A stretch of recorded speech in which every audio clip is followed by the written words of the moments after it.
Good morning সবাইকে। আজকে চলে এসেছি এক জায়গায় খুব একটা গুরুত্বপূর্ণ কাজ করতে। অনেক দিনের মনের ইচ্ছা আজ পূরণ হলো। চলে এসেছি, অনেকে বুঝতেই পারছো এটা কোথায় এসেছি। এখানে লোকনাথ বাবার ধামে এসেছি আমরা। এখানে ঢুকে পড়েছি মন্দিরের চত্বরে। আমরা ফুলের মালা, পুজোর আয়োজন সব নিয়ে চলে এলাম মন্দিরের ভেতরে। এবার এগোচ্ছি, ঢুকে পড়েছি মন্দিরের ভেতরটায়। প্রথমবার এসছি তো বুঝতে পারছি না যে কোন দিকটায় যাব, কি করব।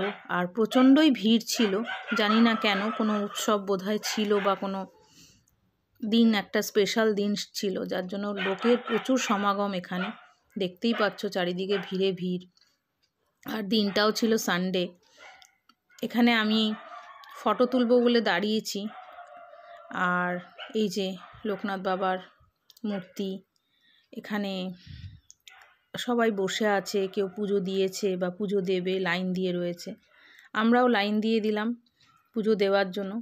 বুঝতে পারছিলাম না যে কি করব, কোন দিকে যাব, তো জিজ্ঞেস করে মোটামুটি চলে গেছি। আর অনেকগুলো লাইন ছিল, যেরকম এখানে পুজোর লাইন, বাদিকটায় রয়েছে ভোগের লাইন।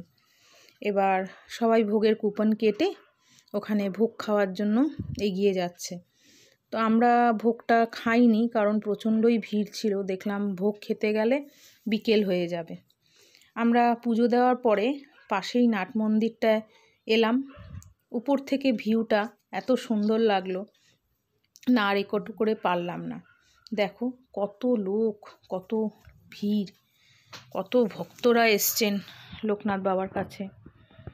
আমরাও তার মধ্যে একজন। এখানে একটি খুদে দৌড়োদৌড়ি করছিল, তাই ওটাও রেকর্ড করলাম। বেরোবার সময় একজন কাকু দেখলাম এই মূলো বিক্রি করছে। অদ্ভুত সাইজ মূলোটার, দেখে আমি আর না পেরে ছবি তুললাম। চলো এবার ফেরার পালা। টোটোয় উঠে পড়েছি আমরা।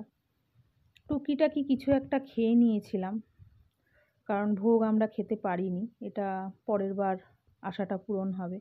এবার টোটোয় করে যাচ্ছি স্টেশনের দিকে। রাস্তাটা দিয়ে যখন ফিরছি একটু রেকর্ড করে নিলাম, বেশ ভালো লাগলো। গানটা মনে পড়ছিল, এ পথ যদি না শেষ হয় তো কেমন হতো। এবার স্টেশনের উদ্দেশ্যে নেমে পড়লাম। আমাদের ট্রেন আসার আগের ট্রেনটি বেরিয়ে যাচ্ছে, এরপরেই আমরা আমাদের ট্রেনে উঠব। তো চলো, আজকের দিনটা, সানডেটা খুব ভালোই কাটলো। এবং সবথেকে বড় জিনিস যেটা হলো, অনেক দিনের একটা ইচ্ছে পূরণ হলো। এখানে আসার খুব ইচ্ছে ছিল। আর একটাই জিনিস দেখলাম, যে ঠাকুর না ডাকলে কোনো স্থানেই যাওয়া যায় না। যতক্ষণ না ঠাকুর ডাকবে ততক্ষণ তোমার আশা পূরণ হবে না, দর্শনও পাবে না। কিন্তু আজকে আমাদের দর্শন করার ইচ্ছেটা পূরণ হলো।